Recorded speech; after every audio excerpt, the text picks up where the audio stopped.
Let's talk about the mindset of a successful blogger. What does that look like, and how can you set yourself up for success by getting into the right mindset? One of the most important pieces of advice I can offer you if you plan on starting a blog or really any new endeavor is to know your why. It sounds a little cliche, but it matters. Think about the overarching vision you have for your life and your career and determine how this project fits into that long-term vision. What's your end game? Why do you want to embark on this journey? For example, maybe you're really passionate about a topic and you want to share that passion with an audience. Maybe you want to start a business that allows you to live with a little more freedom and flexibility in your lifestyle. Or hey, maybe you just want to earn more money, which is perfectly legitimate if that's something that truly drives you. Whatever your motivation, keep it in mind to keep you moving forward even when things get difficult. Whenever you run into an obstacle, you can give yourself a boost by thinking back to the reason you started in the first place. Now, motivation is important, but to me, what's more important is compounding that internal motivation with a healthy dose of discipline. You're not going to be super motivated all the time. That's just reality. Motivation often comes in waves. One day you're super excited and just ready to take on the world. The next day you feel like you're not making any progress and you just want to stay in bed. That's normal. The solution, again, is discipline. Commit to working on your blog and making tangible progress toward your goals every single day, even when you don't feel particularly motivated. This commitment, this habitual progress, is truly what separates world-class performers from the rest. Stephen King famously said, "Amateurs sit and wait for inspiration. The rest of us just get up and go to work." If you're just getting started, this mindset stuff might feel a little off the wall, a little tangential. But the fact is, most blogs fizzle out long before they've had a chance to prosper. There's a lot of competition out there, and the odds are fundamentally stacked against you. But when you're working with the right mindset, it's much easier to make everything else fall into place.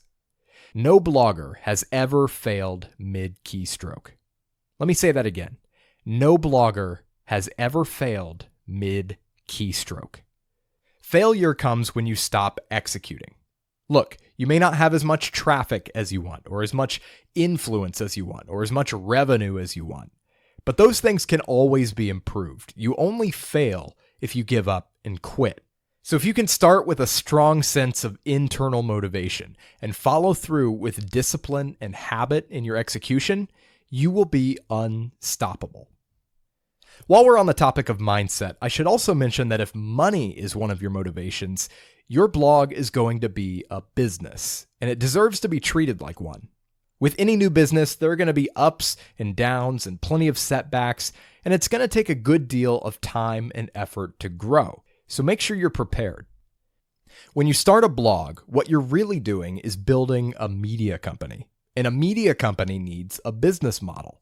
In most cases, your blog is not the product. What you're actually selling, what you're charging money for, is some other product or service.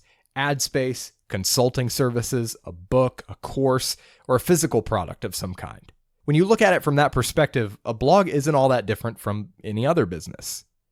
On a related note, it's helpful to think of your revenue model not as monetizing your blog, but as providing a valuable product or service that improves the lives of your customers or clients.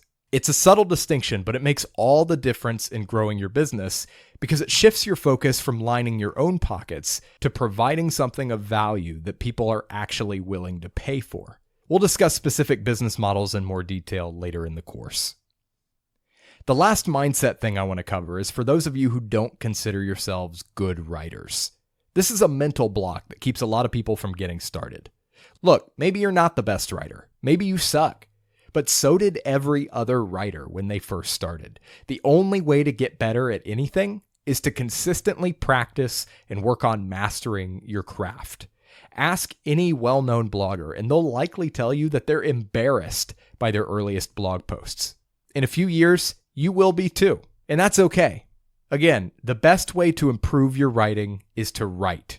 We'll talk more on that later, but for now, just understand that you don't have to be a Pulitzer Prize winner to build a successful blog.